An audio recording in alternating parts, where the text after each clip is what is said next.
Do we have the flags? Yeah. Oh, okay, sorry. Yeah, I was prepared this time. All right, so it's up to you. All right. All right, let's call meeting to order. Sorry. Comrades, you're called to order for the opening ceremonies. Comrades, we will be held in prayer by our chaplain. Comrade Hoffman, are you available to lead us in prayer this morning?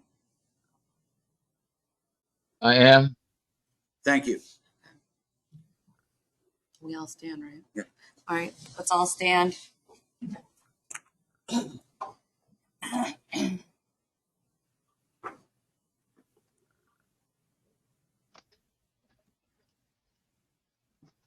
Go ahead, John.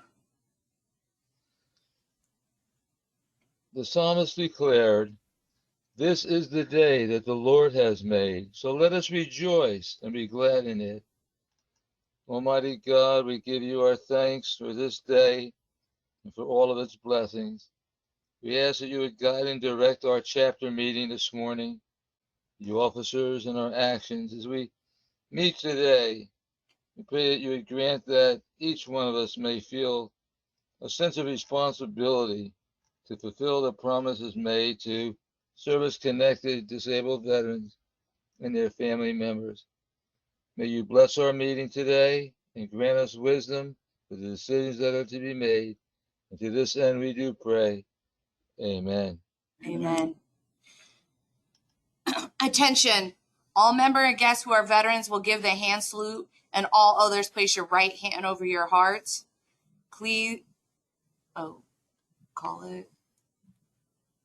Please join me in the Pledge of Allegiance in the flag of the United States of America.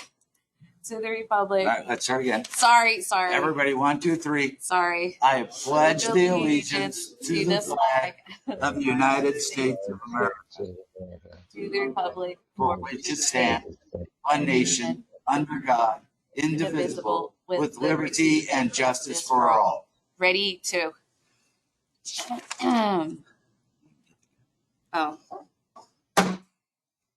Everybody have a seat. Now with the disclaimer, this is Commander Shamla Capizzi, who's a Marine, and I'm Shane Lerman, the adjutant, a Marine. So just deal with the way this flows.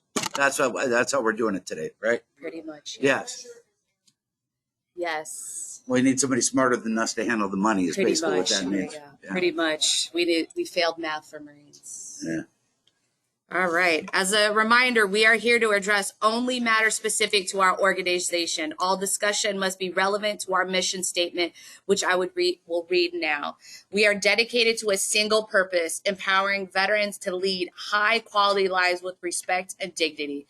We accomplish this by ensuring that veterans and their families can access the full range of benefits available to them, fighting for the interests of American injured heroes on Capitol Hill, and educating the public about the great sacrifices and needs of veterans transitioning back to civilian life. Providing free professional assistance to veterans and their families of obtaining benefits and service earned through military service and provided by the Department of Veteran Affairs and other agencies of government, providing outreach concerning its program services to the American people generally and to disabled veterans and their families specifically. Representing the interests of disabled veterans, their family, their widow spouses, their orphans before Congress, the White House, and the judicial branch, as well as state and local government, extending DAV's mission of hope into the community where these veterans and their families live through a network of state-level department and local chapters, providing a structure through which disabled veterans can express their compassion for their fellow veterans through a variety of volunteer programs. I now declare this opening meeting for the transition of such business as may rightfully come before it. Comrade Adjutant, will you please do the roll call of officer? Roll call of officers. Pretty much. That it? All right. Yeah. Roll call of officers. Commander Shamla Capizzi. Here. Senior Vice Commander Anna Lutt. absence. First Junior Vice Commander Bob Whaley. Here. Second Junior Vice Commander Joe LaHaye. Joe is currently traveling, I believe, to Louisiana to visit his sick father, so he may or may not be on today. So, Excuse. Treasurer Kathleen Schultz. Immediate past Commander Shane Lehrman. Weird, huh, Erwin? I'm here. You were here last time and you called me as the immediate back. Yeah, I know. I screwed up. It's fixed, is what I'm saying. Department Executive Committee Member Shamla Capizzi. here. Alternate Department Executive Committee Member Shane Lehrman. Here. Officer of the Day Jim Anders. Jim, I believe, is online. Sergeant at Arms is currently vacant. Judge Advocate Erwin Schultz. Here. BPTL is currently vacant. Our Benefits Protection Team Leader and Adjutant Shane Lehrman. We have a quorum for Awesome. today's meeting, Comrade Commander. Thank you. I appreciate it. All right. So, are there any omission or corrections? Hearing? Nope. We're not doing minutes. Okay. Give me a second. Okay. Who's got the sign-in sheet?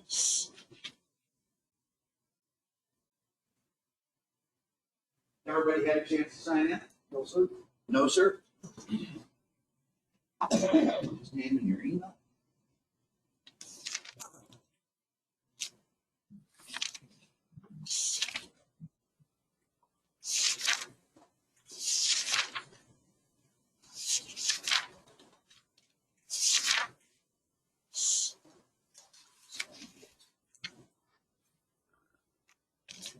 Thank you, sir.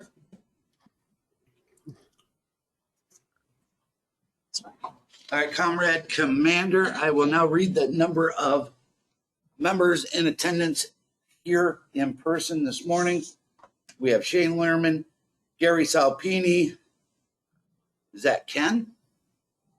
Kevin? Oh, Kang. My mistake. I'm a Marine. We've already clarified that. No one ever gets that right. And Walker, Mr. Walker. There we go. Jerry Christian, Here. John Burgess, John Schultz, Yeah. ERCLADYDAY. Eric. Gotcha. Bob Snyder, Here. Erwin Schultz, Here. Kathleen Schultz, Bob Baylog, and Daniel Harrison. Oh yeah. That's everybody that we have currently in the room. And hold on a minute while we try to see who we have all online. I believe Anna has joined us online. Anna, are you there? Yep. Yes, I am. So Anna Lutz is our Senior Vice Commander is online. Bob Whaley's online. I believe that's Dee Myers is online. Jim Procunior. Ed Douts. John Hoffman. Yeah. And Lisa. Did I miss anybody who was online?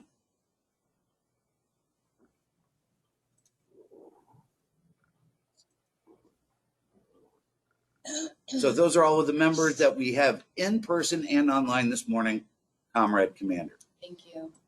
Everybody, welcome and Happy New Year. Welcome to everybody and a Happy New Year. Sorry. Apparently she has an inside voice and an outside voice. The rest of us do not. So would you like me to go through the minutes from the last meeting, Comrade Commander? Please.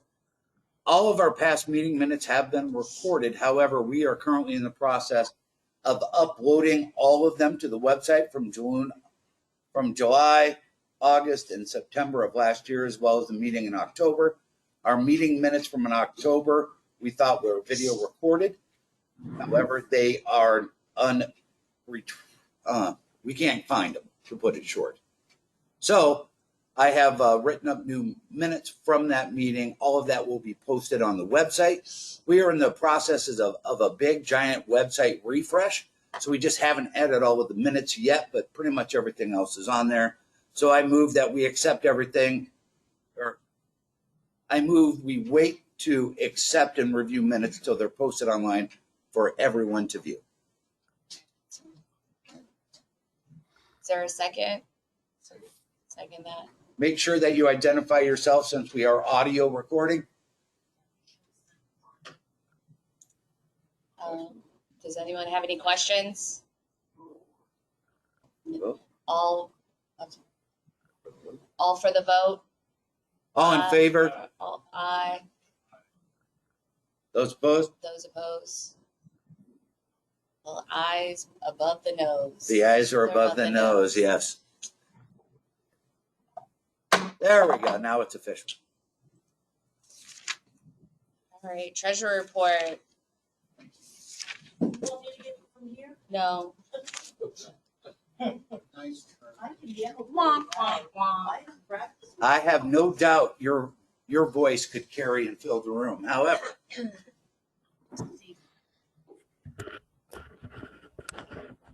Voice of angels. Except when they yell at the dogs. Okay, since it's been a while since we met, I have 3 months of report, October, November, and December. They're kind of short. First report is for the period of October 1st through the 31st of 2022. Our beginning balance was $10,676.36. We had no income. We had one check that was written, number 4808. It was to the DCVAMC for the Winter Haven. It was $500, leaving us an ending balance of $10,176.36. The November report. Sorry, got them out of order. There it is. November report is very simple. I already have a misprint. Could I get a pen? It's a pen? Oh, okay. the pen I have Well, doesn't our write beginning on that. balance was $10,176.36.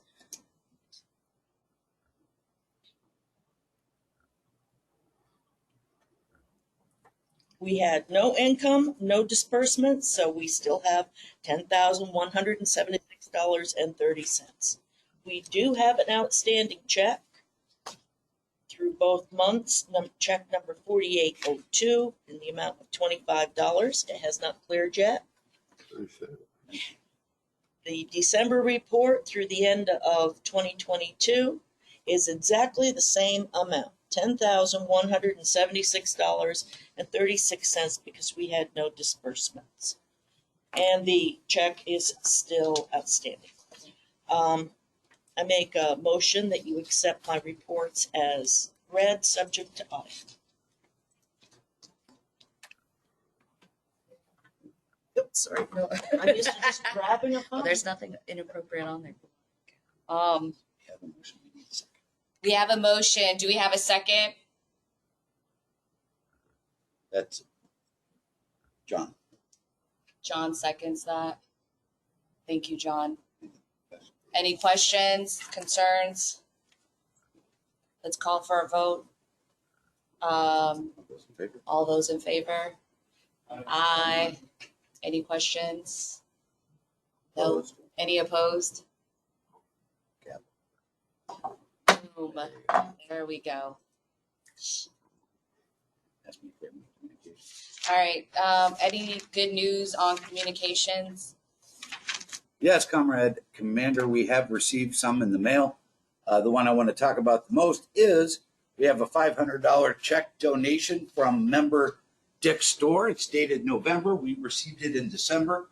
And Comrade Treasurer, we need to get a receipt letter to them dated for December 22 as soon as possible, so they can get it counted for their end of the year income tax. Yeah. If anybody else runs into that problem this year, we will accept your donations. Oh, I see what you're doing with that. All right. So thank you for the donation. Do we have any on the chaplain report? We currently do not have a chaplain in Chapter 10, but Reverend Hoffman was our previous chaplain. John, do you have any reports of sickness or distress? Other than Jim Anders and myself dealing with our Parkinson's, I'm not aware of anyone else. In my case, my balance has gotten progressively worse, but the VA has come through and provided me with a brand new Pride mobility scooter to help me get around when I'm outside the house, be able to attend functions that I couldn't attend before. Well, that's outstanding, John. I'm glad they were able to get that for you. I don't have any other reports of sickness or distress. Anyone know of any of our members going through any illnesses or sicknesses right now? Bob Snyder, for the Christmas holidays, I developed severe double vision. Sunday. Walter Reed, the initial diagnosis is TIA, microstroke, causing it. Prognosis is to wait 8 to 12 weeks and see what happens. Wish you the best. Hope it turns out well, though.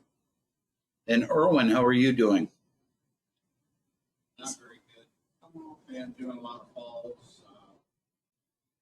Just learning the new normal.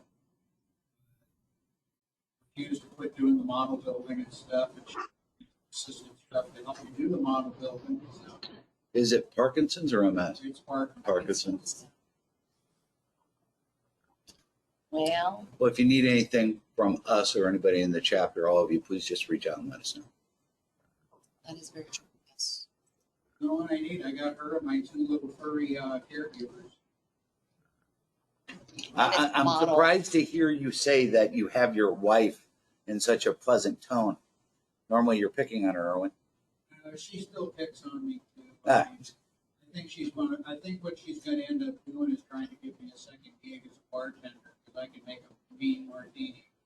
That heavy, With that the heavy shaking? pour. You never have to put shake well before use on my meds.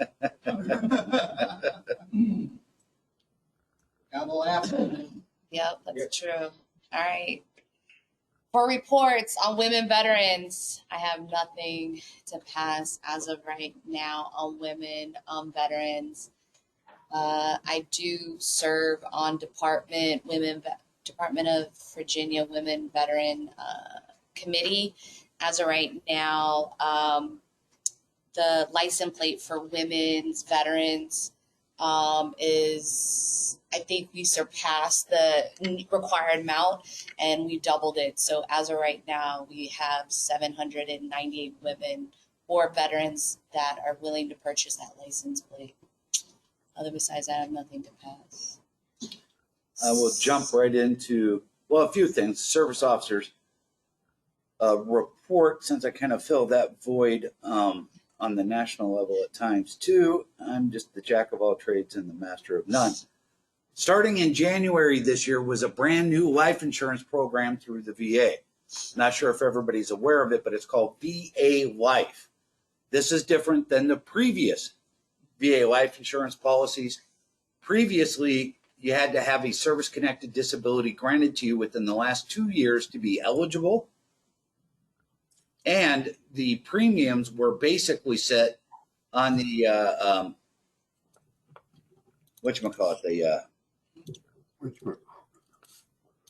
the insurance actuaries,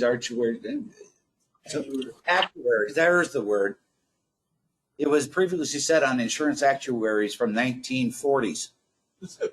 And I'm not making that up. So the last one was only good up to $10,000 life insurance. The new program, VA Life, is now eligible to any service-connected veteran at any time. You can get up to $40,000 in life insurance coverage. The premiums are going to be based on your age and will not raise throughout your lifetime. And you have to be in the program 2 years before you're considered vested. So what they're trying to do with this new VA life insurance program, the old RH insurance program was not self-sustaining. The VA budget was basically paying for it. But now with the new program, the idea is that it'll be self-sustaining. So anybody who buys or purchases the new life insurance program, you got to wait 2 years.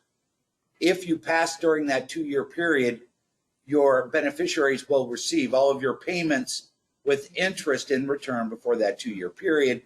After that 2-year period, then you're considered vested for the amount of coverage that you required. Now, you said, I was kind of half spaced.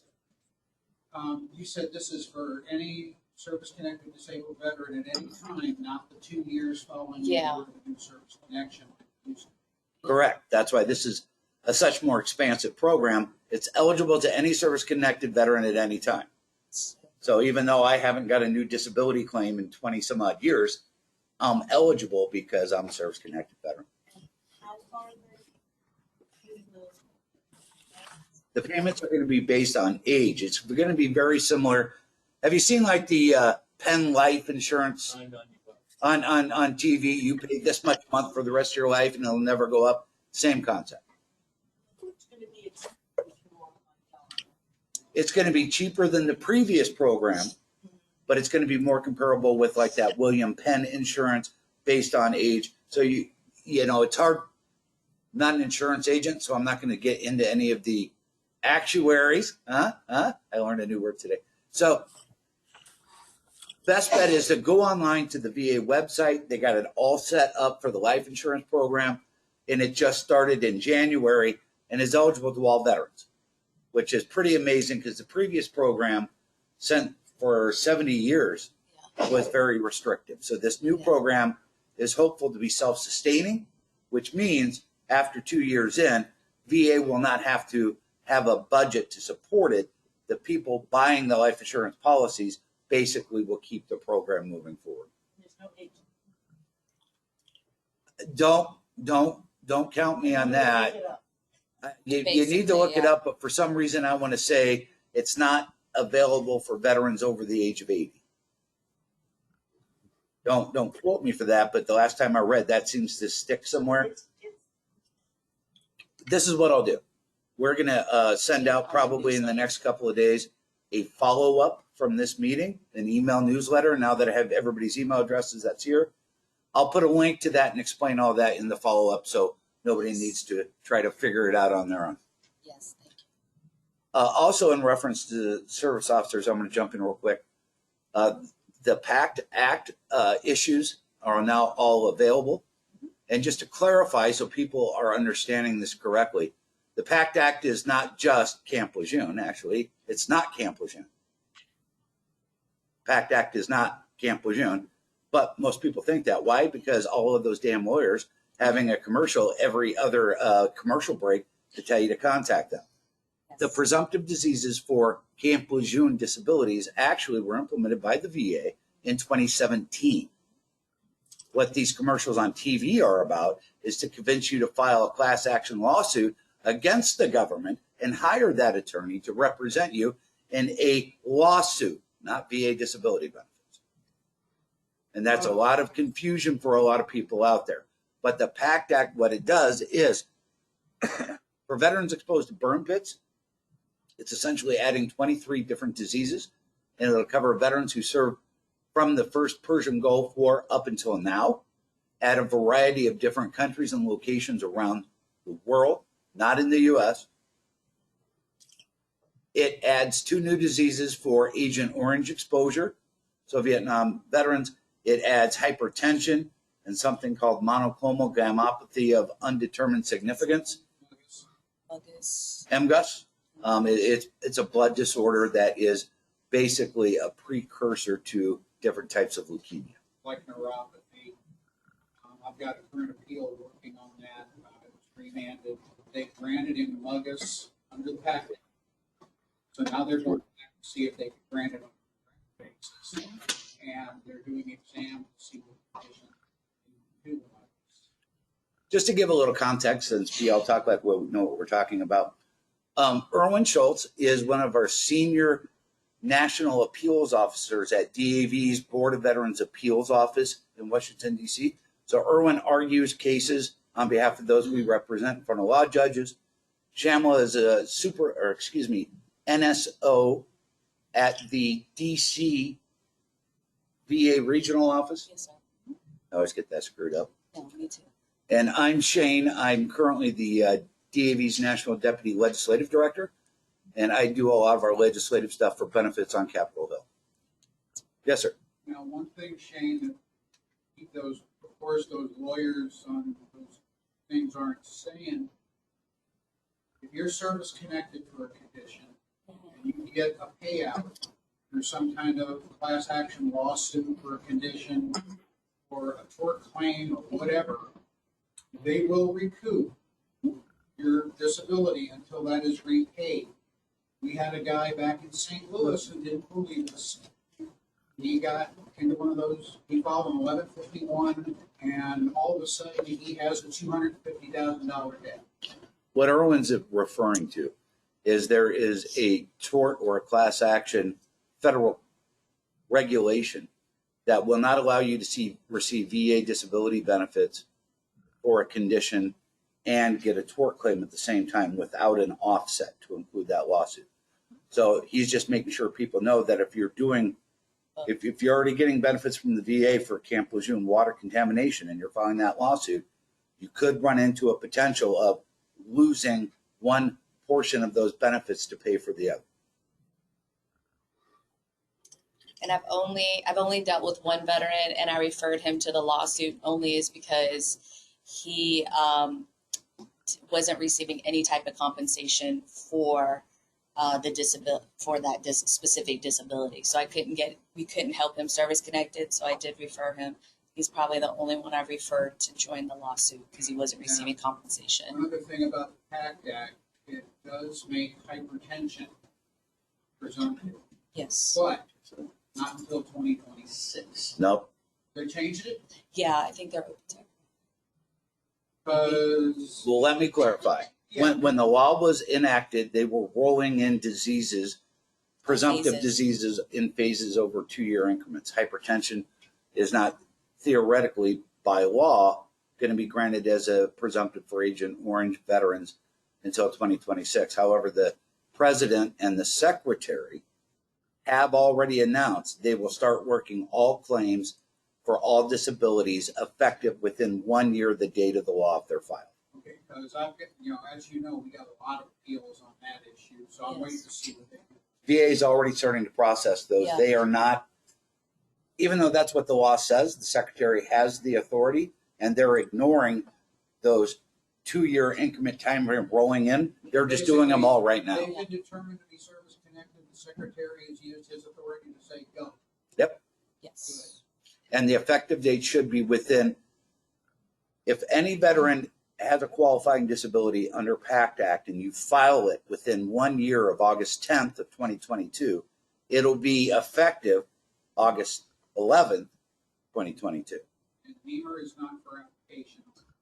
Let's not even go down that road right now, Erwin. Okay. Yeah. That's a whole nother 20-minute conversation. Yeah. We don't need a 20-minute conversation. No, we don't. We will hold that until there's further guidance. Sidebar. Somebody had a question. Part of it is just for agent or I'm sorry, you're asking about what? Is it just for the hypertension is just for Agent Orange? Under the PACT Act, it's adding hypertension as a presumptive disease to Agent Orange. Yes, nothing else. Second question. If I was a dependent 6 years at Camp Lejeune, I'm a veteran now. Is there a way to apply? Do they roll into each other? Well, yes and no. Let me explain that real quick. In 2012, a law was passed, the Camp Lejeune Healthcare Act, that would cover any veteran or any family member for reimbursement for health care for 15 different diseases related to Camp Lejeune. If you were stationed at Camp Lejeune as a veteran, those presumptions are available for you as a veteran. If you were stationed there as a dependent, then by law, no, those presumptive diseases wouldn't be available for you as a veteran because you were exposed as a civilian and not a veteran. That makes sense? And we can talk more about after this too, if you want. First question, you talked about like your first Gulf War Burn all pit. when they were burning all those Uh-huh. power for the oil rigs. Is that just for those things, or you said there's several countries? I served overseas in China. China is not on, mostly for the first Persian Gulf War. It's going to be Southwest Asia. They have now included for post 9/11. They've included Iraq and Afghanistan to those exposures in that area because Afghanistan theoretically is not Southwest Asia, but they're also including Djibouti and parts of Africa. Syria has been added. Egypt has been added. So they've added several different countries in those regions. But no, unfortunately, China is not one of the countries listed. And we can talk more about after this if you have individual questions. We're all service officers too, so we can actually talk to you about claims and benefits one-on-one, so we don't have to do this in front of everyone. Did you have a question? I was just wondering, under the PACT Act, let's say you serve in the Middle East, is there a lot of different implemented exposures to not just burn pits?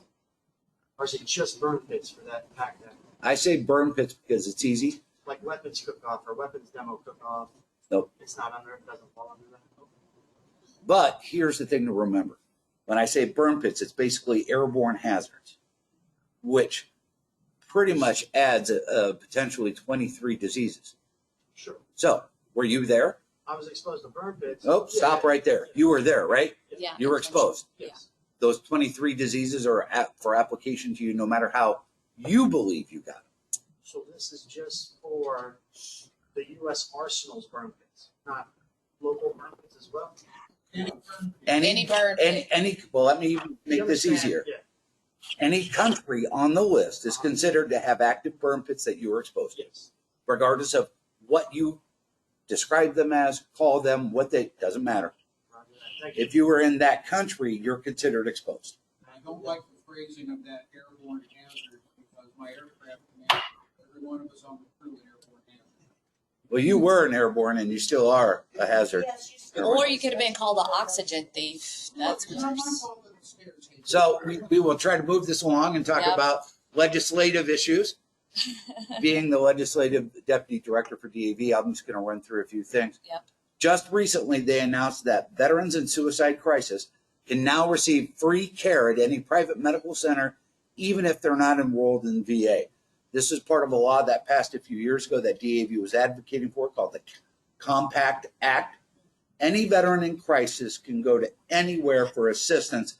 The VA will pick up the tab, even if a veteran's not enrolled in VA healthcare. Because most of the veterans that do end up harming themselves are not in VA healthcare. I think it's like 74% of those who do harm themselves are not enrolled in VA healthcare. So that's why they're expanding this. This just went into effect on Tuesday. And then real quick, DAV's critical policy goals. Our national organization every year comes up with our policy goals for the upcoming Congress and the upcoming year. I'm going to run through the titles real quick. And again, I will have a link for this in the after action report. So one is correct inequities and provide parity and compensation benefits for veterans and survivors. That includes concurrent receipt for retirees, 40% less. That includes Chapter 61 medical retirees, and that includes combat Chapter 61 medical retirees, or what many people refer to as the Major Richard Starr Act, which was in Congress last year, and we're going to see it again this year. We're promoting all of those. And one of the inequities is survivors' benefits, or what we call DIC, Dependents Indemnity Compensation. Right now, it pays about 41% of what a 100% disabled veteran receives. Federal government provides 55% of benefits to federal employees who pass to dependents. So we're wanting parity, and we want to increase the DIC benefit to 55% of what a veteran receives to bring it along with parity with other government programs. The other thing our second critical policy goal has to do with toxic exposures. Implement the PACT Act and address gaps in toxic exposure. One, we want to make sure VA implements the PACT Act correctly, kind of on those issues we've just been talking about. Two, the PACT Act does include Uzbekistan, or veterans who were stationed at Karshi-Kanabad K2, which was a former Soviet military base that was basically a toxic waste site that we had people living at for 5 years. That's included for burn pits under the PACT Act. However, they were also exposed to petroleum, jet fuel, uranium, cyanide in the showers, and about 400 other chemical compounds found in the soil and the drinking water. They are not covered for those exposures or any diseases related to those. They're just covered for burn pits and diseases related to that. But if they have other conditions, they're not covered. So part of this critical policy goal, we want VA to recognize those exposures and those diseases specific to K2 veterans. The third part of that is the PACT Act also added 3 new locations for radiation exposed or radiation risk activities for veterans. One is the cleanup at Eniwetok Atoll from 1977 to 1980. One is the nuclear detonation, the oopsies that happened in Spain in 1966 over Palomares. And the third is in Thule, Greenland, which there was another oopsie, nuclear warheads went off. No, they didn't detonate, they scattered. That, close enough. Detonation would have removed stuff. Close enough. You were still exposed to the funk. So if you're exposed to the funk in those 3 locations, VA is now recognizing those as part of the PACT Act. However, presumptive diseases related to radiation exposure is much more complicated than most people realize or anybody will come out and acknowledge. So, to put it simply, if you were at a recognized nuclear atmospheric testing location, the VA will say, yeah, you were there. We got records. But we don't know how much radiation you were exposed to. So, we're going to engage the Defense Threat Reduction Agency to guesstimate how much radiation you may or may not have been exposed to. And then when they give us that dose estimate guess, we're going to give it to our medical expert and have them decide if the 4 cancers you have that are on the list are related to that exposure. All of us being service officers for a very long time can tell you about 99% of those cases are denied because those experts are going to say, oh, you weren't exposed to enough radiation to cause the 8 cancers that are on the list. You have my hard copy. Yeah. And what that is, that really isn't a presumptive disease process. They're making it much more difficult. There's a government program the Department of Justice has. It's called RECA, R-E-C-A, the Radiation Exposure Compensation Act. This is based on people exposed to radiation in Southwest United States, Nevada and New Mexico, when they were making things go boom, boom in the 50s, that if people were there, they were exposed and they can get a one-time lump sum payment. Civilians who were there, people who worked on the base, minors, even veterans, if they can prove they were there, do not have to prove how much radiation they were exposed to. If you were there, you have a disease, they give you a check. Now, this is where it gets screwy. They have a downwinder clause. So if you live downwind from those sites in Southwest United States, you're still considered exposed even if you're a civilian. Parts of freaking Idaho are considered part of the downwinder clause. Idaho, New Mexico, Utah, I don't quite, right? So if you're a civilian living in Idaho, you can get benefits if you can prove you were living there and you have a disease. But yet veterans exposed to radiation have to prove the amount of radiation they were exposed. Right. So the third part of this toxic exposure critical policy goal is we want parity. Remove that dose estimate requirement for veterans. If they were there and they have one of the cancers, it's probably due to the cancer. I know, or the radiation. I know I'm not a scientist or playing one on TV, but if you're standing next to a big bomb that goes boom and everything around it dies and you don't, chances are you're going to have some effect. I'm just saying, not an expert. Erwin. I'm going to give you guys an idea of what the VA did for Guy files a claim for radiation. They said you weren't exposed. He was a fusing specialist. He put the cord in the solder ball. Well, he dies. Wife picks up a substitute pound. Then they finally concede, oh yeah, you were exposed to radiation, but only a little bit with this. Well, if you look at his flight logs, he was flying through the flipping clouds. Strike two. You still didn't get enough. So then they finally concede that he has enough, that he's been exposed, but it's not enough. That's the one Len Harris gave me and said, figure it out, and that's what that book you have. After years at the regional office and years waiting in court, I got to call the surviving spouse and said, we won your claim. We showed how little radiation can cause low ALs and no ALs, the effective limits. And they bought off on it. We did that with Tom Wilborn too. And that's what we're trying to offset, change. We want parity. We don't have to work, we don't have to go beyond the reasonable doubt. The VA says with radiation, it's more like a regular civilian court. You have to show a preponderance of the evidence instead of just relative evidence. Well, they consider it what's called a presumptive disease, that if you're exposed, there's diseases you get. Well, for Agent Orange, you don't have to prove how much Agent Orange you're exposed to. No. Burn pits, they don't require how much stuff you inhaled before you get benefits. So now why are they requiring that of radiation-exposed veterans? Doesn't make sense. So we're fighting against that. Some of our other critical policy goals is ensure quality in VA healthcare services and benefits for women, minority veterans, and underserved populations.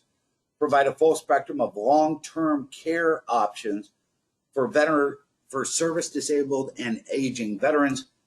They're showing that there is going to be a spike of approximately, 300% of veterans eligible for long-term long-term care services between now and 2035.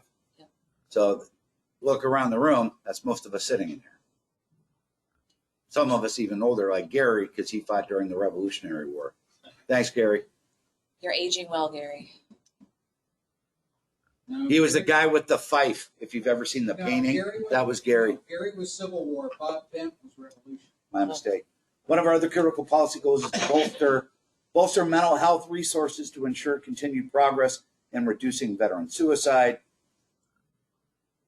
as well as expand the VA's capacity to deliver timely, high-quality care to veterans. I am going to have all of this available in our after action, a link to all of this information. Veterans Omnibus Bill was passed at the very end of December, had almost 70-some odd provisions of veterans benefits. So there's a lot of stuff that were recently added. I'm not going to go through all of those. I'll provide a link in our after action so you can see all of the additional benefits that were added right before the end of the year in the new Congress.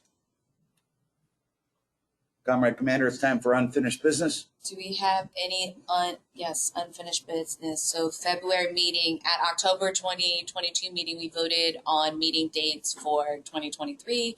The Fairfax County Government Center is able to accommodate all dates with the exception of February 18th. All dates are available on our chapter website. However, and we would like to entertain a motion to cancel February 18 meeting. The next meeting will be March 11th at Fairfax Government Center. So my thought behind that is to cancel 18, yes, because it's unavailable. We don't want to go back and forth to different locations, right, to cause confusion. But not only that, we're also having the midwinter, right, during that time, which, so that was my thought process. If, let's not confuse members on February 18th at different locations. And not only that, we have the availability of attending, because it's local here, midwinter at the end of February. Yes, February. They have our national. They're recognizing a local county government holiday that weekend. Yeah. And said that the facility isn't available to anyone. Yeah. So out of all of our dates for next year, that's the only one. So instead of trying to find another place to have the meeting and then meet back here after that and drive confusion, she's entertaining a motion to just cancel the February meeting and move on after that. and hoping Yes, sir. everybody would attend midwinter too. I motion that we follow it as written on the board. Awesome. And you, just so, John Schultz, I motion that we follow it as written on. Awesome. do we have a second?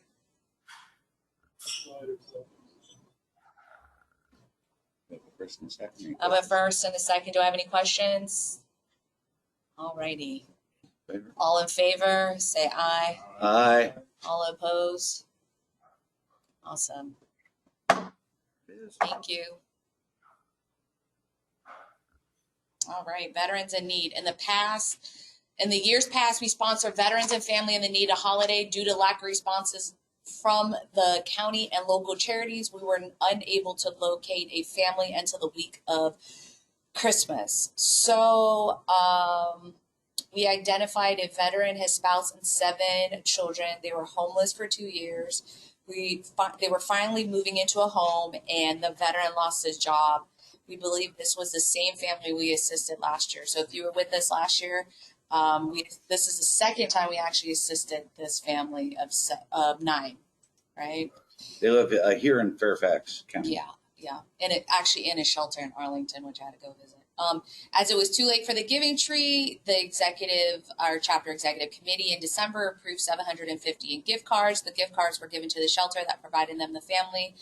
We needed a vote by the chapter to affirm.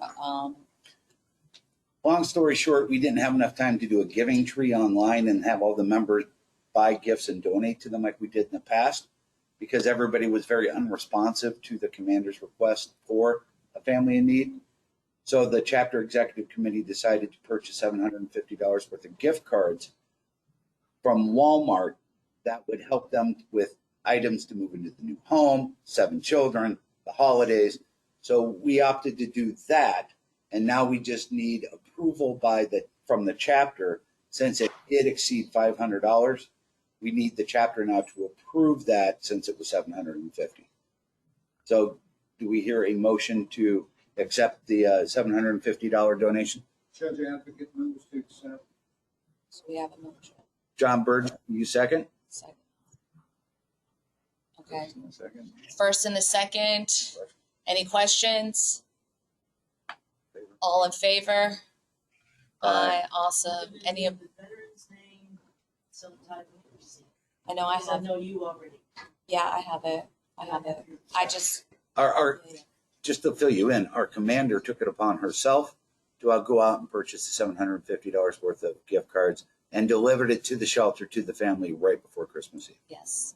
I also purchased, but that's like out of my family. Okay.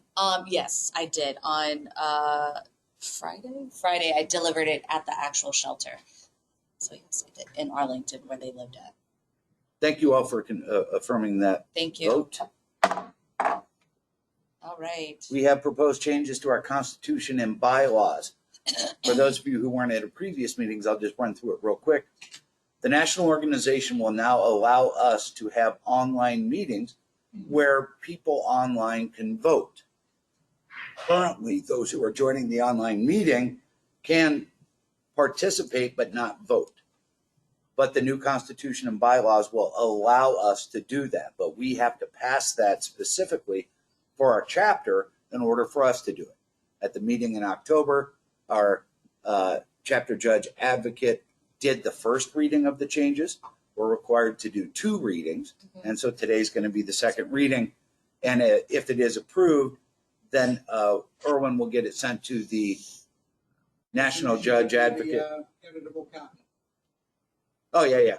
Yeah, that's what I still need in order to make the changes, and then I'll bring it to the next meeting, get it all signed, Okay. and get it sent out. Okay. We could probably sign it before that. If we can meet up with everybody, well, just you two. Right.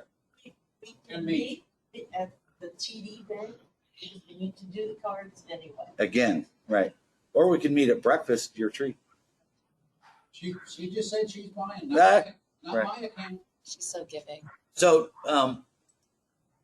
chapter judge advocate Irwin Schultz, do you want to read the changes, or did I read them the You last read time? them last time, so please go ahead. You want me to read them? You sure you don't want to get up here and do it? No, I don't want to get it. Okay. I don't even want to, I don't want to move. So this is the official second reading of the changes, proposed changes to our Constitution and bylaws. It would be with Article 11 under meetings, Section 4. Rules of chapter meetings shall be as follows. Rule 7, there shall be no voting by proxy. Only members in good standing and present shall be entitled to vote on any question. Members may participate virtually in general membership meetings of the chapter. The active membership status of any member participating virtually must be validated at the beginning of each meeting and documented in the chapter's meeting minutes.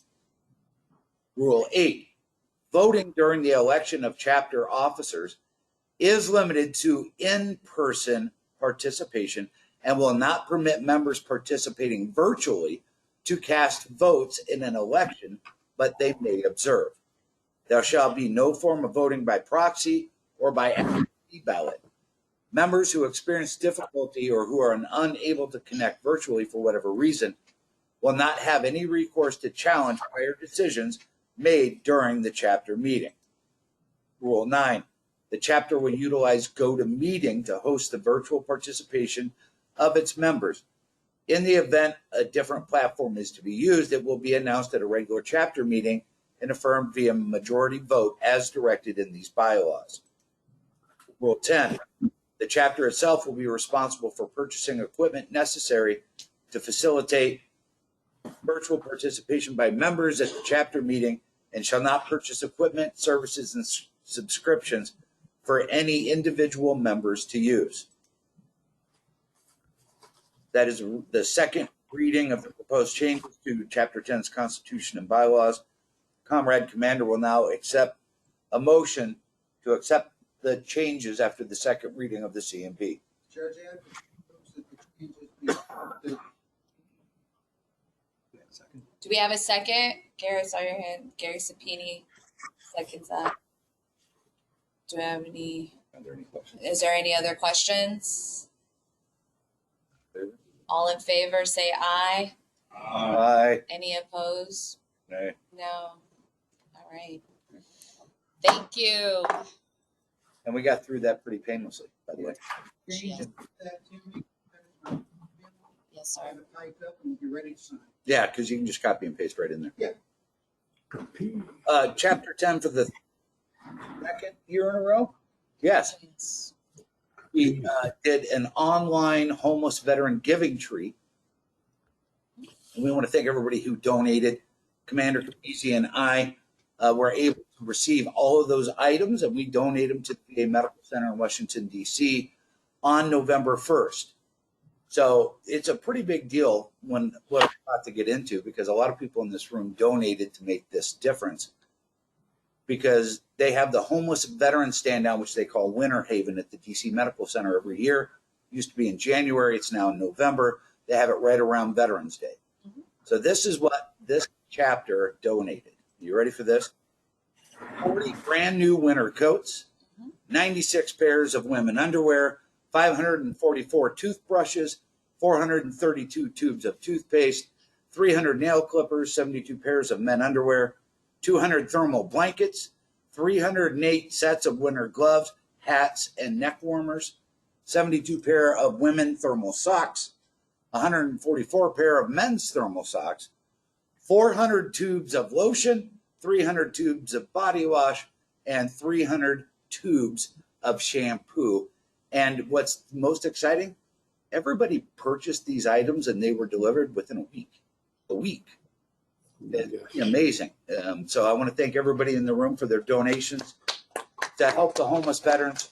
And when we donated those to the medical center, they were very, very pleased and shocked at the volume of stuff that we dropped off there. Yeah, I think he mentioned that we got everything on the list, and I think as closer to the Winter Haven event, they were worried that they weren't going to have enough. So us coming in, them not knowing that we were going to have everything on the list, they were very, very appreciative that we actually got everything that was needed, including the $500.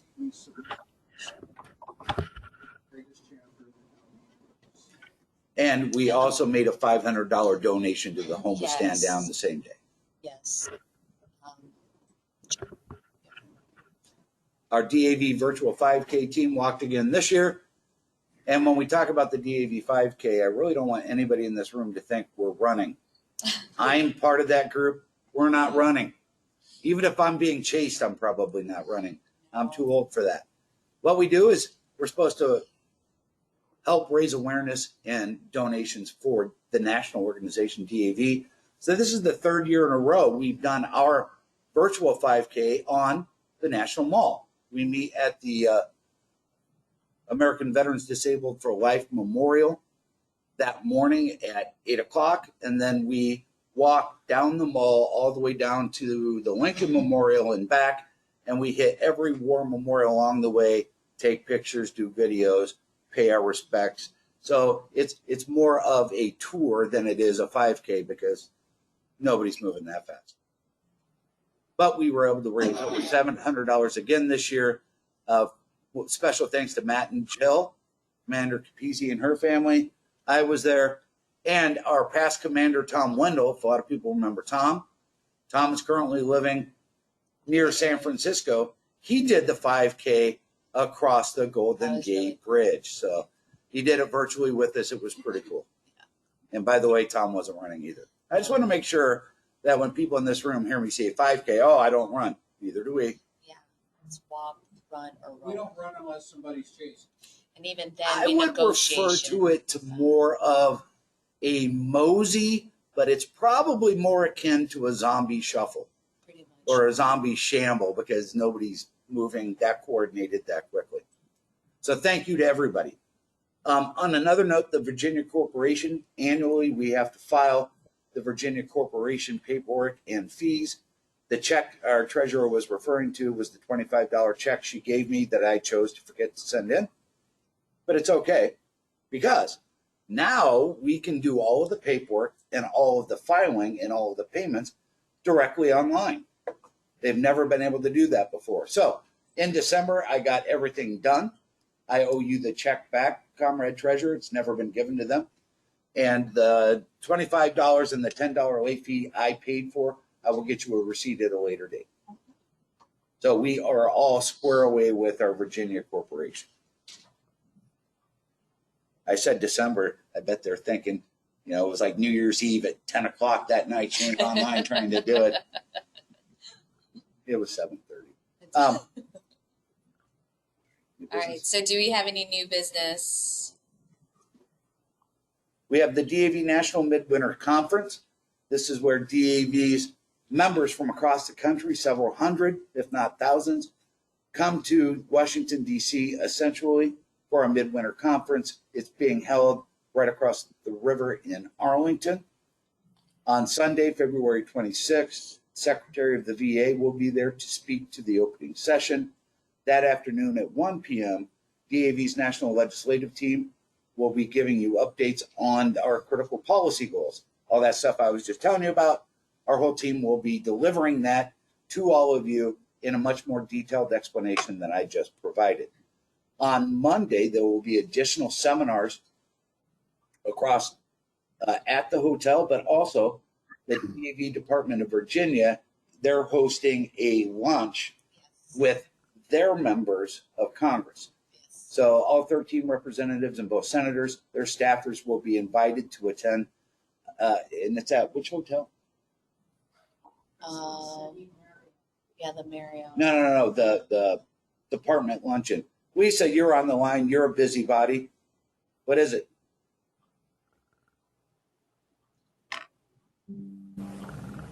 Hilton Garden Inn. Yes. So if you know where the Crystal Gateway Marriott is, which is right off the formerly known Jefferson Davis Highway, I'm not sure what the name of it is now. But anyway, It's still so it's right there is where the Crystal Marriott is. 2 blocks away is the Hilton Garden Center. So if you want to show up there, you have members and representatives from all 13 representatives and both senators in Virginia there to discuss and engage on DAV's critical policy goals. So don't show up there trying to argue about getting a casino in your backyard. Yes. And it's Not that day, because this is about DAV. If you want to get your casino, hey, I'll let you set up a meeting as long as I get a cut. Just don't do it on Monday. That's all I'm saying. Yeah, it'll be from 10:30 to 12:30, and food will be is available. And then on Tuesday, February 28th at 10 a.m., DAV's national commander and national leadership will be testifying before a joint hearing of the Senate and House Veterans Affairs Committees in the Dirksen building in room G50 at 10 a.m. What we're being told right now, they are allowing in-person attendance. Oh, nice. So if you wanted to show up and watch DAV testify for Congress, feel free to do so. We are being told that they're going to keep the limit of numbers to 300, but DAV will have a separate room set up at the hotel in Arlington where the whole hearing will be streamed live. So if you get up on the hill, you'll still be able to watch it with the rest of the DAV members. And then that evening will be the commander's reception at the hotel at the Crystal Gateway Marriott. If you're going through all of the events, I would also attend the reception that evening. There will be lots of committees, staffers, political muckety mucks, and VA people there in the evening to rub elbows with. So, as well as DAV leadership from across the country. So if you get an opportunity, check it out. By the way, I'll provide more of this in the follow-up with links and all of the specific information. Also upcoming is the DAV Department of Virginia Spring Conference. So this is DAV Just Virginia. That's going to be March 16th through the 19th in Virginia Beach. Right now, we reimburse 2 members from the chapter to attend, and that is the DEC and the alternate DEC.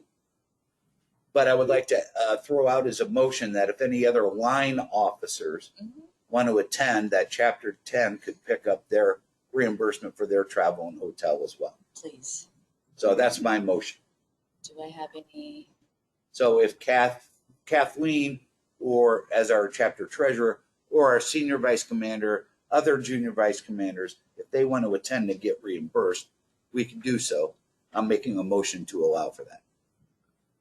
John, Seconds. Do I have any questions? Nope. No hands. All in favor? Aye. Oppose? No. chapter website is undergoing some serious updates and renovations. It looks completely different than it has ever before.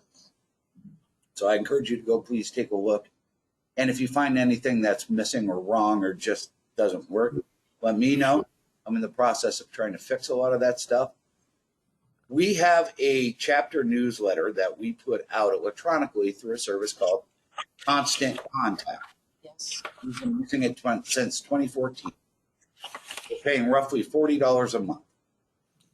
We also are paying for our own website. And we're paying for our hosting, the services. It's a Wix website. They offer a newsletter service as part of having our website. It has some features that are free, but it's based on the number of emails you send. We have 3,600 members. So if we send an email, that's 3,600 emails. We send 2 emails that month, a lot of email. So you can send so many for free. And I think if we sent 3 emails, 3 updates or reminders through that system in a month, we probably exceed the free part of that. There's a basic, and then there's what's referred to as a pro section. And then there's, of course, the ultimate pro, where you pay $44 a month and you can have access to everything. I suggest that we consider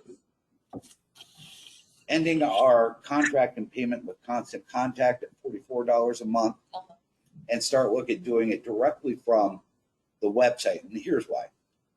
We have a lot of social media things we do, but everything's a different service, a different platform, a different thing.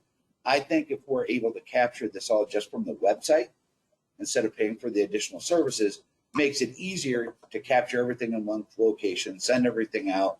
And right now it looks to be about $20 a month cheaper.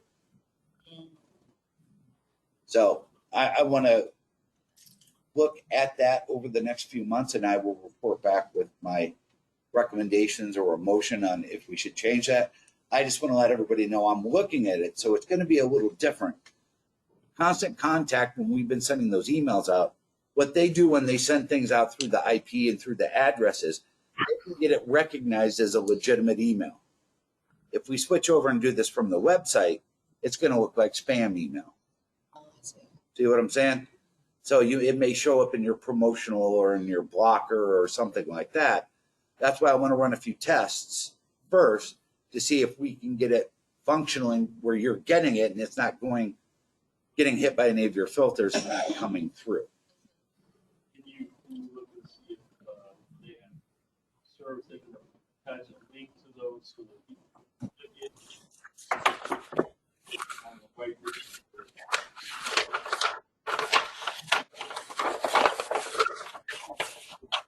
Try to explain to everybody how to do that. It's difficult, but if they have a link they can attach to go automatically. That's much more helpful.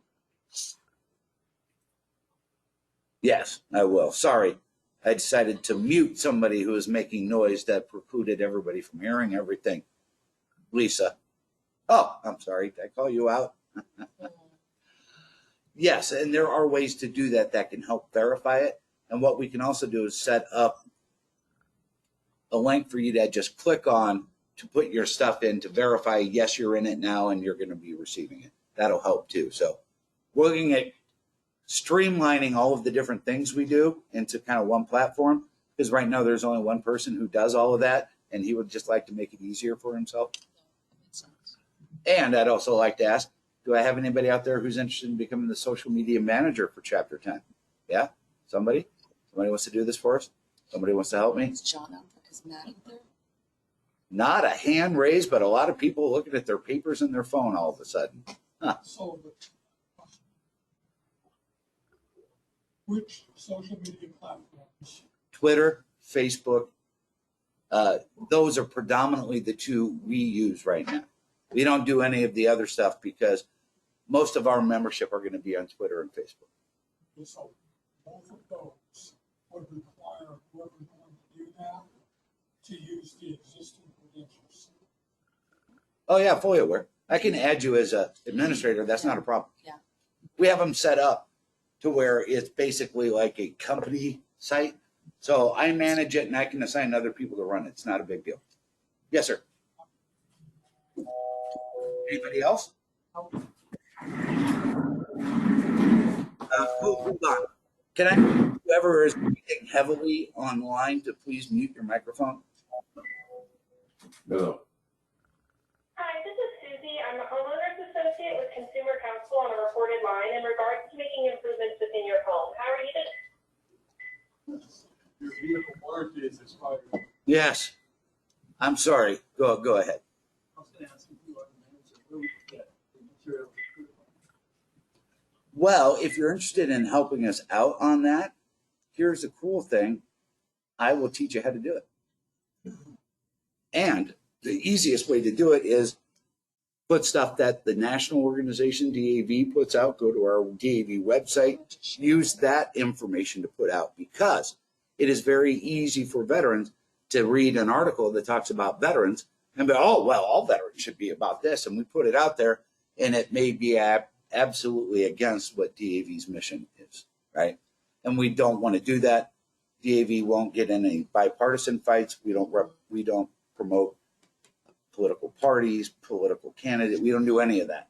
So if anybody's interested, I'll sit down and discuss all of this with you, and probably even help you out and give you a list of things that you can post throughout the week. Because like on our Facebook page, you can schedule posts for weeks in advance. Same with Twitter. So if you guys are interested, let me know. Okay, awesome. Thank you for the update on the chapter website. You're welcome. I turned down the volume in the room because people online, yeah, I'm looking at you guys. You had your mics on and causing noise. So I'm going to turn the volume back up. Y'all going to be nice and not be noisy again? All right. Don't turn off your microphone and answer, please. All right, we're good. All right, so Commander check-in and chat. The Commander check-in and chat has now been in place since March of 2020. So during pandemic, participation has been rather low over the past 6 months. Do we as a body want to continue this bi-weekly event? We started an online virtual chat on our GoToMeeting account. We were doing it every Saturday morning and every Sunday evening for the first year of the pandemic. Yep. To give our members an opportunity to interact virtually, let people talk, let people enjoy each other. Because if you remember, there wasn't a whole lot of that going on back then. Yeah. We then switched it to just Sunday evenings only. And about a year ago, we switched it to every other Sunday. Yep. Our participation in that has greatly dropped over the last 6 months. There's been times we've had 20, 30 people on. The last few sessions, I think we're lucky if we had 5. Okay. So we just need to talk about if we want to continue doing it. And here's where I have my conundrum lies. A lot of people aren't engaging in it anymore, but we basically have 3 veterans who are there every meeting because they are somewhat homebound. And that is one of their social outlets. Both of them have Parkinson's disease. Yes. So do I want to stop doing that because nobody else is in there? Even though those guys are in there every night and having a good time talking and chatting? Not really, but again, when you're talking about an hour of somebody's time to go in there and run that, and we have minimal participation, it's hard to keep motivated to keep doing it. So I wanted to bring that up. Is this something we want to do every 2 weeks? Do we want to do it once a month? How do we want to do it? We don't need to vote on it. This is just something I think we need to think about because we do have a commander's check-in and chat scheduled for Sunday night, tomorrow night at 7 p.m. And our check-in and chat, for those of you who haven't attended, it's not a chapter meeting. It's basically a bullshit session for an hour. We come up with a topic and everybody gets a chance to talk about it, whether it's your favorite ice cream, your first car when you were a kid, or the dumbest thing you ever did while you were on active military service. Yes, Gary, I'm looking at you. Also, we even talk about your favorite pizza toppings. Who doesn't want to talk about that? By the way, pineapple does not belong on pizza. I am going to throw that out there right now. It doesn't belong there. I know people like it, to include my wife, who likes ham and pineapple pizza. I like pineapple on the grill. Don't put it on my pizza. What are you doing? That's just wrong. If you start going down that road, you'll have to start talking about beans and chili and stuff like that. We talk about that too. We talk about brisket. We talk about what's a sandwich and what isn't a sandwich. Oh yeah, is a hot dog a sandwich? Is a hot dog a sandwich? It's meat between 2 pieces of bread. But some people say it's not a sandwich because it's a hot dog. And then they'll go far saying, well, it's not 2 pieces of bread, Shane. The bread is hinged. If it's hinged bread, it's not a sandwich. What the hell is hinged bread?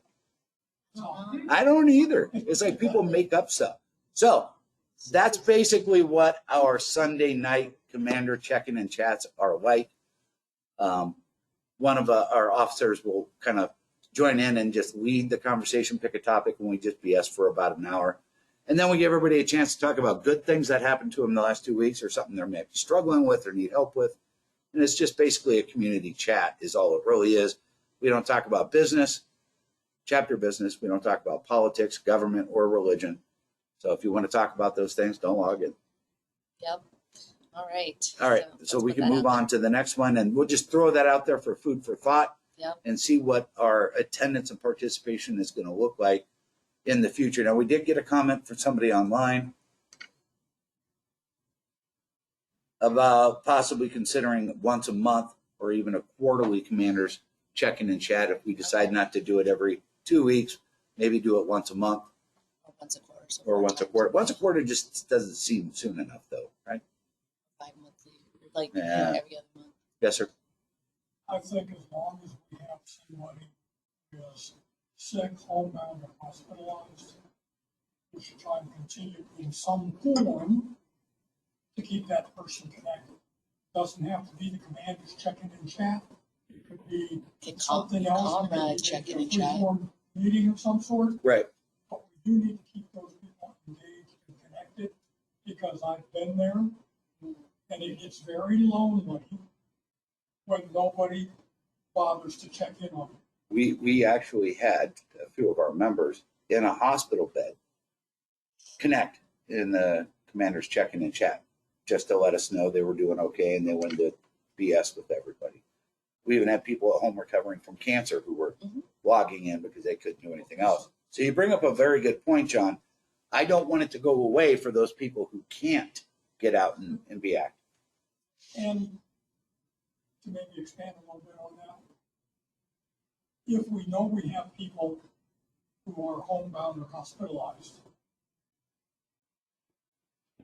we might want to consider, like, I would, if it was in my area, I would probably consider taking my tablet and going to that person's home or hospital and having them engage in a meeting with me.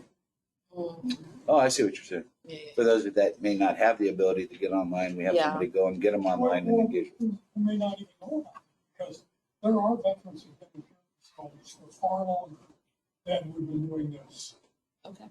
I agree. That's good food for thought. And again, I don't want it to stop. It's just when you're the guy doing it every 2 weeks by themselves, And you're the director. yeah, Registered. and your commander's not helping you and logging in and taking care of it. And I'm not throwing any shade or anything. I'm just, working on my MBA. oh, shit. Wow. She's working on a degree. Go to hell. I think that's what that just was. All right. So we will move on for that since we're not going to be entertaining any votes. Yes. Resolutions. Chapter 10 has written and adopted resolutions over the past several years that have changed laws in Virginia and nationally. Last year we adopted 22, and most of them became a part of DAV's National Resolution Book and part of our legislative agenda for the upcoming year. What's a resolution? I'm glad you asked. A resolution is a legislative proposal that our chapter wants to carry forward for the next year. They have to be national level generally, nothing locally. So it could be everything from writing a resolution to ensure that K2 veterans are getting all of the benefits they deserve for their exposure. That could be one. Improving quality of care for underserved minority female veterans. That could be a resolution. To increase the, to remove co-payments for all veterans at the VA. That's a resolution. If you're 50% or more disabled and you're getting treatment at the VA, you don't pay for a copay for anything, right? If you're less than 50%, you have to pay for a copay for everything that's not a service-connected condition. Yes. Now, again, that's $8 or $9. But when you start talking about a veteran population that really thrives on their compensation, you take a lot of that in the way. It's not a stretch of imagination for a veteran to have 30 different prescriptions, right? So that adds up. Those are the types of things, and I'll put a link to our previous resolutions in the follow-up when I send out so you can see what we approved and adopted last time. And if you have ideas, let us know. It could be anything from changing the way VA evaluates certain disabilities. It could be home loan guarantee issues, right? Reforming the home loan guarantee process to veterans to make it easier than what it is now, because they keep kind of hiking some of those rates. So it could be a resolution that they stop that. It could be a resolution on almost anything, but I'll send that around. The reason I bring it up is because we have to have those approved by the May meeting, because they have to be submitted to the Department of Virginia DAV prior to the June convention. And our Constitution's committee, the resolution committee for the chapter, is the executive committee. So if you have an idea, talk to any one of us and we can try to get your resolution written up for you.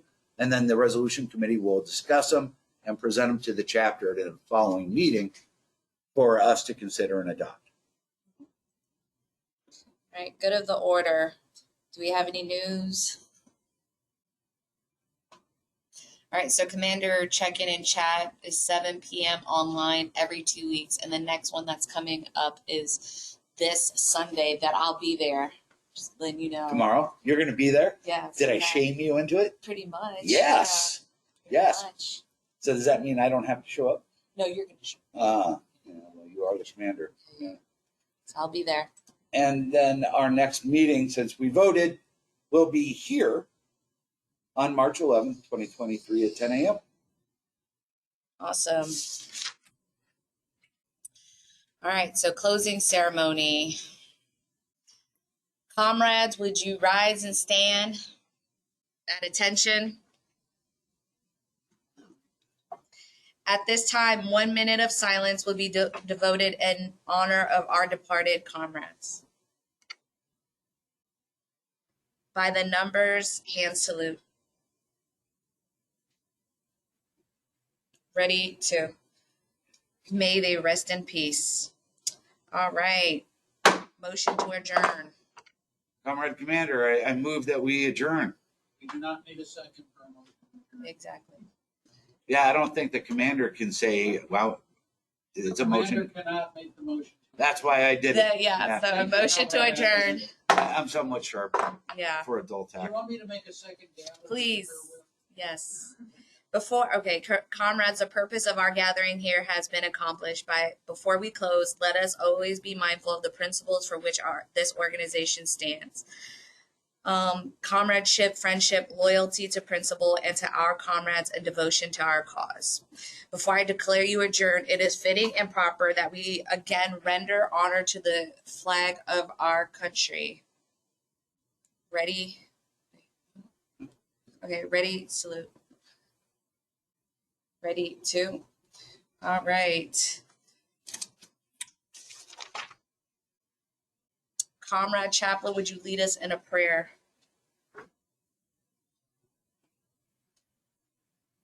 Let us pray. May the peace of God, which passes all understanding, keep our hearts and our minds in the knowledge and the love of God. And now unto the eternal, all-wise Creator, may all that we say and do bring you honor and glory. We pray these things. Amen. Amen. I now declare this meeting of Chapter 10 Disabled American Veteran adjourned. Our next meeting will be held March 18th. 11th, is The it? 11th, is it? Anybody remember what I said? March 11th. March 11th, there it is. Here. Here, yep. Thank you. All right. If you're here to see a service officer about a claim or talk about a disability, give us a few minutes.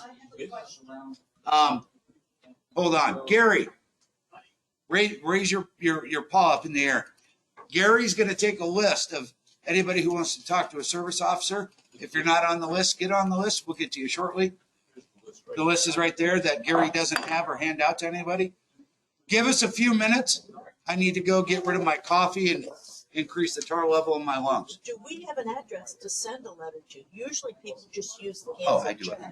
check. I do it home. I'll email. It's But I don't have an address. well, Well, I know that's not mine. anyway, yes, I'll get it to you. Okay, so do you want me to, I write like a I doctor. don't have the. I'll be right back. receipts. You can email. Okay, like a I'll email, okay, so I'll fill this out, email everything to you as a good package. All right, thank you. I'm sorry. Not a problem. And I fill out down here just This part, right? this part and then That part. cross that out. And then just cross your it out. dollar amount. Okay, got it. Of course, you'll have to scan it in to email it back. It's gotta have a signature. Yeah, I have a scanner. I'll have it to you because I have the receipt of the purchases. And then I also got, the day that me and Priya delivered it, I got a note that it was delivered and I got something back from them. So I remembered when I was there to get everything. So Yeah, I'm looking very quickly. Well, I not email. I can't mail to that one. I could. I know. Most people just use the cancel check, but I realize it's January. Oh, yeah, And we would have had to deposit it in December. December, yeah, for so we them gotta to use like the check. backtrack. Yeah. Well, I'm covering their donation for 22. No, I know, so they And, can. yeah, I know them, but I don't know their address. And Have it in unless there. it'll be in membership. Well, I'm not one of the officers allowed to look All of and that makes no sense. Yeah, because it's not like even us as NSOs, seems like some of us have it and some don't. Yeah. And when I was at treasurer's, so I was listening. I just looked up whatever they wrote. Because I was also agitated. But yeah, bring it to me to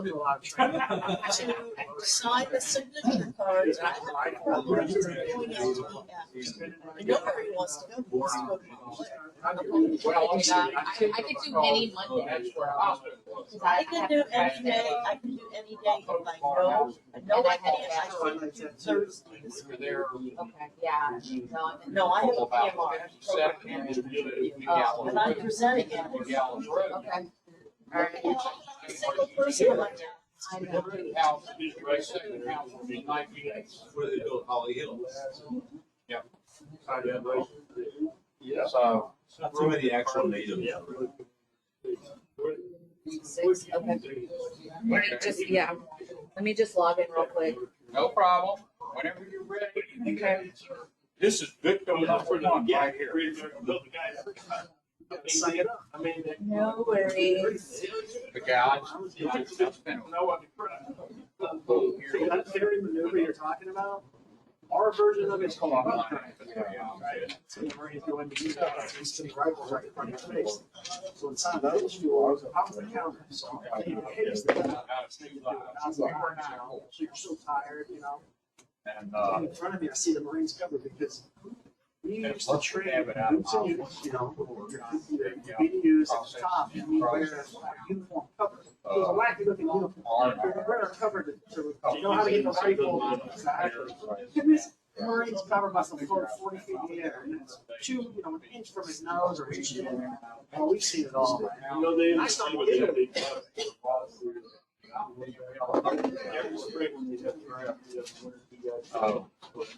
And luckily. Yep. Pretty much everybody that spins rifles has been injured somehow, some way. You know what I mean?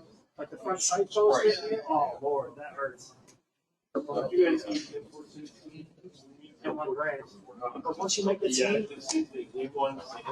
so in school, you use the heavy version. But when you make the team, we shape the stocks. The guards and the stocks will shape it down so it's a lot lighter. But to get your strength, your grip strength, I've never marched it. I've never drilled with an M14. And M1 Grand is a pretty beast rifle. It's pretty chunky. So that's why we shade those stocks. They're a lot lighter.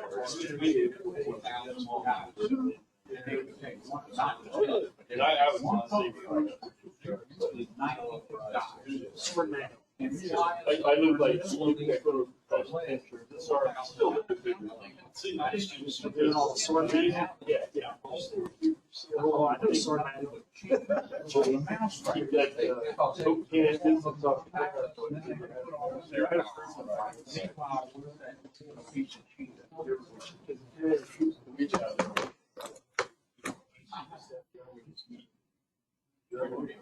Yeah. Your rivals are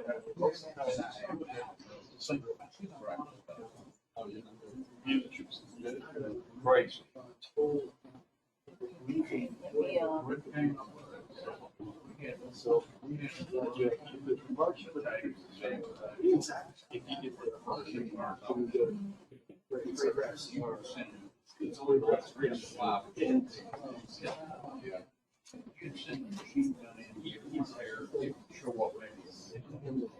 Take it outward. Now make the marks. Ceremonial at 80 for yes.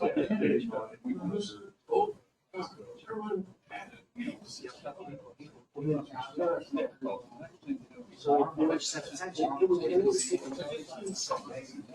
notice it by the time you guys get up to the. I gotta log into VBMS. Or when people to see anybody or not. Huh? There's I'm just trying to log into VBMS real quick so I can see their profile.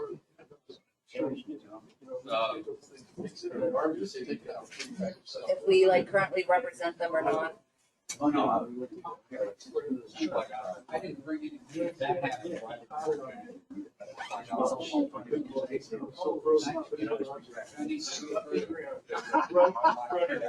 Oh, Lord.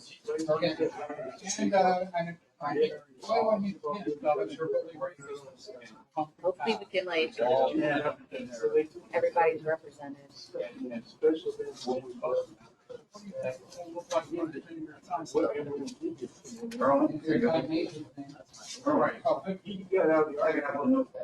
All right, so who's first? I'm sorry. Who's first, Gary? Who's first? This young man. I'm first. How can I help you? Pen and a pen. Ceremonial. They drop stuff. We're not friggin' machine.